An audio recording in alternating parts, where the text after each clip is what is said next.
என் அப்பா எப்பொழுதும் சொல்வார், மகனே, உனக்கு உலகில் பல திரைப்பட விருதுகள் கிடைக்கும், இதில் ஒன்றை உனக்கு எப்போது கிடைக்கும்? பிறகு நான் என் அப்பாவைப் பார்க்கிறேன், ஹா ஹா ஹா.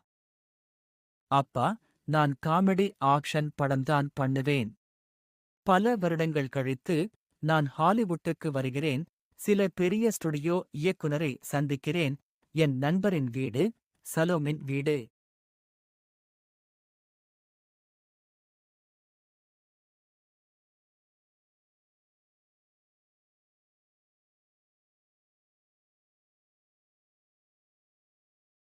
அது 23 ஆண்டுகளுக்கு முன்பு.